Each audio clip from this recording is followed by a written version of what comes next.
আসসালামু আলাইকুম guys, welcome back to my channel Tanjim lifestyle. তো অনেক দিন পরে একটা ভিডিও নিয়ে চলে এসেছি।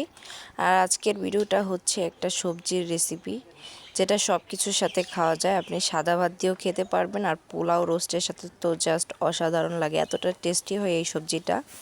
তো যেহেতু আমি আপুর বাসায় এসেছি, তো আপুর হাতের এই সবজিটা প্রতিবার আপু খাওয়াবেই, তো ভাবলাম এই রেসিপিটাও আপনাদের সাথে শেয়ার করি। সব জায়গায় আমরা যেরকম একঘেয়ে সবজি খেয়ে থাকি, কিন্তু এই সবজির রেসিপিটা একদমই ডিফারেন্ট হবে। এটা আপুর স্টাইলে, বাট অনেক মজা। আপনারা প্লিজ ট্রাই করবেন একবার হলে অবশ্যই। আর ভিডিওতে দেখতেই পেলেন কি কি সবজি দিল, আর বাকি সিম আর অনিয়ন ফ্লাওয়ারটা আপু একটু পরে দিবে। তো যেহেতু ওগুলা সিদ্ধ হতে একটু কম টাইম লাগে। আর এর মধ্যে আপু দিয়ে দিল একটু লবণ আর বেকিং সোডা। বেকিং সোডাটা দেওয়ার কারণ হচ্ছে সবজির রং কোনো পরিবর্তন হবে না, একদম সেম টু সেম থাকবে। সেজন্য আপনারা বেকিং সোডাটা দেওয়া ট্রাই করবেন, এতে সবজির কালার কোনো চেঞ্জ হয় না। অনেকের সবজি খেয়েছি, দেখা যায় যে হলদে কালার হয়ে যায়, যে সবজিটা দেখতে খুব একটা সুন্দর লাগে না। বাট এই বেকিং সোডাটা দেওয়ার কারণে সবজিটা কিন্তু একদম যেমন কালার ঠিক তেমনই থাকবে। তো 5 মিনিট বয়েল করার পরে আপু এখন সিম আর অনিয়ন ফ্লাওয়ার গুলা দিয়ে দিবে। এগুলো দেওয়ার পর আরও 5 মিনিটের মতো সিদ্ধ করে, চাইলে আপনাদের একটু বেশিও লাগতে পারে। এগুলা খুব তাড়াতাড়ি সিদ্ধ হয়ে যায়। সিদ্ধ করার পর এগুলা সিম আর অনিয়ন ফ্লাওয়ার দিয়ে আপু 5 মিনিটের মতো সিদ্ধ করে নেবে। আর এখন আপু দিয়ে দিবে হচ্ছে ক্যাপসিকাম আর অনিয়ন ফ্লাওয়ারটা। সরি, আমি আগে বলেছিলাম যে অনিয়ন ফ্লাওয়ার দিয়ে দিয়েছে। এগুলো সিদ্ধ হতে 2-3 মিনিট টাইম লাগে। তো এগুলো আপু লাস্টে একদম 2-3 মিনিট থাকতে এই সবজিগুলো একদম দিয়ে দিল। তো 2-3 মিনিট সিদ্ধ করার পরে সবজি একদম সিদ্ধ হয়ে যাবে পুরোপুরি। আর দেখতেই পাচ্ছেন সবজির কালার কোনো পরিবর্তন হয়নি, একদম সবুজ, যেরকম কালার ছিল ঠিক সেরকমই আছে। তো আমাদের সবজি সিদ্ধ করা শেষ। এখন একটা ঝুড়ির মধ্যে ঢেলে দেব। কতটা সুন্দর লাগছে সবজিগুলো, একদম টাটকা সবজির মতো লাগছে। এভাবে টেকনিক ফলো করে আপনারা এরকম সুন্দরভাবে সবজিগুলা সিদ্ধ করে নিতে পারেন। আপুর বাসায় যা যা সবজি ছিল, আপু ঠিক তা দিয়ে আজকের এই সবজির রেসিপিটা করবে। তো রেসিপিতে এখন যাওয়া যাক। তো রেসিপি তৈরি করার জন্য প্রথমে আপু দিয়ে দিল তেল, তারপরে গরম মশলা যেমন এলাচি, দারচিনি, তেজপাতা এগুলা দিয়ে দিল। এরপর রসুন কুচি, আদা কুচিটা দিয়ে দিল।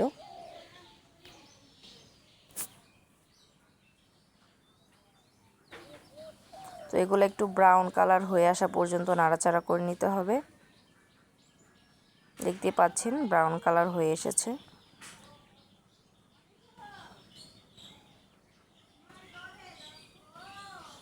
এরপর এখানে দিয়ে দিতে হবে চিকেন, যেহেতু সবজির মধ্যে চিকেন দেওয়া হবে। চিকেনগুলো ভেজে নিচ্ছি এই রসুন কুচি আর আদা কুচির সাথেই, টেস্টটা ভালো আসবে। আপু এই চিকেনটা একটু সয়া সস দিয়ে মাখিয়ে রেখেছিল 10 মিনিট, বাই দ্য ওয়ে। তারপর এখানে দিয়েছে, যেহেতু সয়া সসে লবণ আছে আর এক্সট্রা কোনো লবণ দেয়নি। আর রান্না করবে তো লবণ দিয়ে, তখন লবণ একদম পারফেক্ট হয়ে যাবে। আর এর মধ্যে আপু একটু ঘি দিচ্ছে। আমি আগেই বলে নিয়েছি এটা আপুর স্টাইলে একদম রান্না করছে আপু। আপু কোনো রেসিপি ফলো করেনি। বাট আপনারা যদি ট্রাই করেন, ট্রাস্ট মি, আপনাদের এই রেসিপিটা খুবই ভালো লাগবে, বিকজ এই রেসিপিটা খুবই মজা। তো ঘিটা দিয়ে আপু ভেজে নিচ্ছে।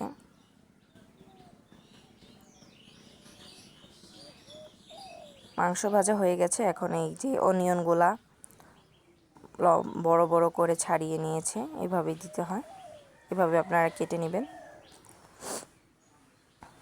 তো পেঁয়াজ দিয়ে দিল। এখন এগুলো একটু নাড়াচাড়া করবে।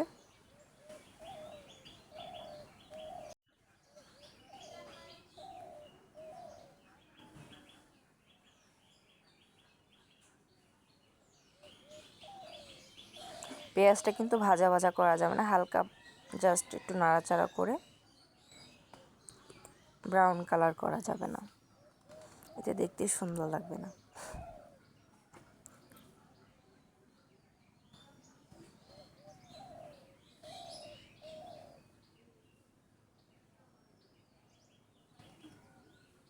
এখন এই যে সিদ্ধ করা সবজিগুলো আপু দিয়ে দিচ্ছে।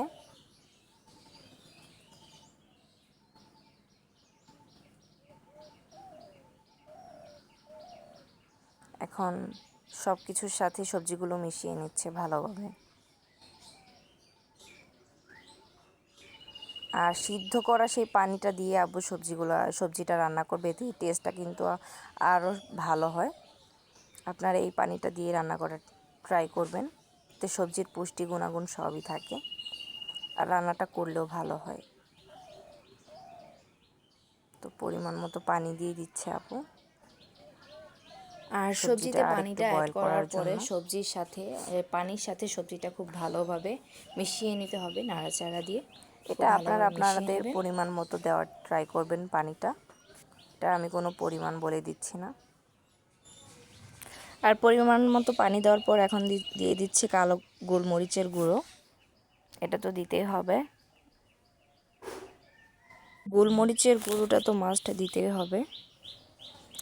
আর এর মধ্যে দিয়ে দিচ্ছে আপু একটু সয়া সস।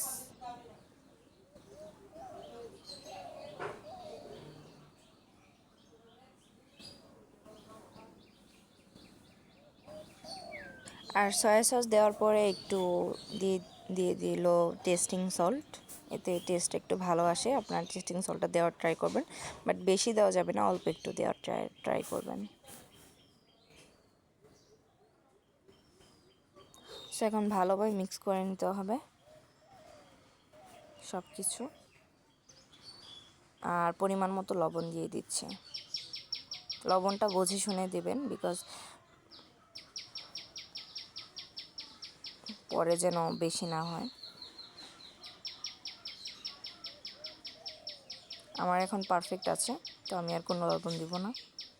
আর এই যে আপুর সেই সিক্রেট ইনগ্রিডিয়েন্ট, যেটা দেওয়ার জন্য সবজিটা এতটা ডিফারেন্ট হয় আর মজা হয়।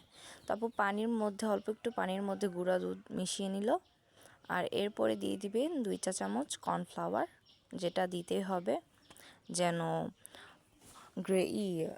ঝোলটা যেন একটু ঘন হয়। তো কর্নফ্লাওয়ার তো সবজির মধ্যে দিতে হয়। তো দুধের সাথে কর্নফ্লাওয়ারটা ভালোভাবে মিশিয়ে নিতে হবে, একদম ভালোভাবে মেশাতে হবে।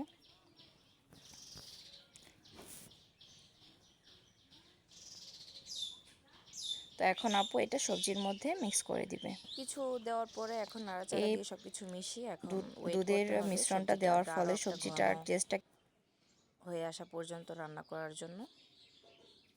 ঝোলটা কিন্তু একটু গাঢ় ঘন হয়ে যাবে, এর জন্য কর্নফ্লাওয়ার দেওয়া হয়েছে এটা। তো আমাদের সবজিটা রান্না হোক।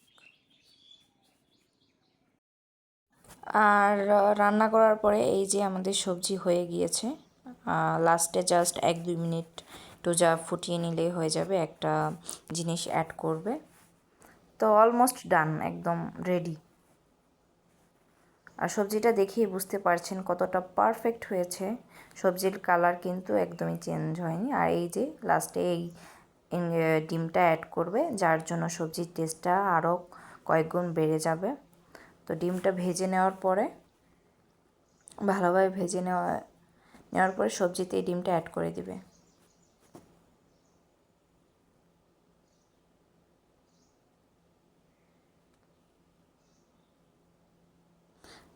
আর এই যে ডিম ভাজাটা এখন সবজির মধ্যে দিয়ে দিচ্ছে, দেওয়ার পরে সবজির মধ্যে ভালোভাবে মিশিয়ে 1 থেকে 1.5 মিনিট বা 2 মিনিট একটু ফুটিয়ে নিলে আমাদের সবজি রেডি।